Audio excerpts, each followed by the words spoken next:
Hi! Coach! Pwede. Grabe. Congrats, Coach. Grabe yung pawis ninyo, ha? At mukhang... Pawis namin. At literal kayo nakipagbakbakan kanina. Kitang-kita namin. Grabe. Parang makbakan. Bakbakan. Fight for life talaga. Saan ang galing yung Yes, ganong Pogi. idea, Coach LA? Nakipag-collaborate ka ba with them also on that performance? Actually, every time I make peace, I always collaborate with the artists talaga, with the dancers. Para at least I know kung ano yung capability nila. And also, alam ko kung ano rin yung skill set nila. So, Feeling ko gamer. Isa sa inyo gamer. Mortal Kombat yung team eh. me. Yan. Oh. Kaya, yun. Doon ako guys.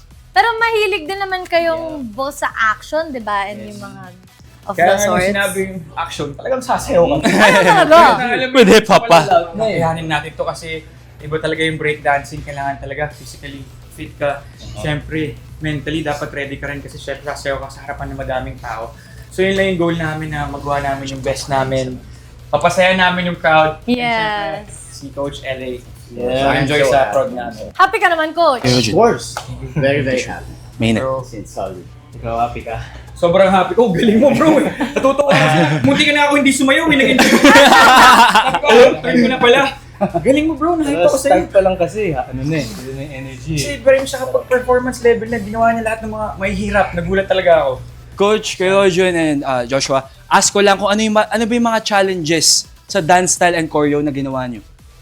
Meron ba? Meron ba? Endurance, stamina talaga. Kasi Stamina. high to low, tapos parang nagpo-burpees kami ng litong beses. Parang 1,000 Wow. From heights. Kasi yung 4/8 pa lang, hindi biro din yung sinabi ni Alden kanina, yung 4/8 pa lang. Talagang, Dito na eh. taas na yung heart rate Bawal talaga. nang bumaba eh. Yes, totoo yun. Eh, kailangan matuloy-tuloy namin hanggang ending. And Yeah. syempre, hindi namin pwedeng ipakita na napapagod kami kasi gusto lang namin mapakita. Nag-i-enjoy kami. Pero totoo naman, nag-enjoy talaga kami. Congratulations, guys. Level up itong performance ninyo. You made all of us proud. Congratulations. Ready kayo sa freestyle? guys.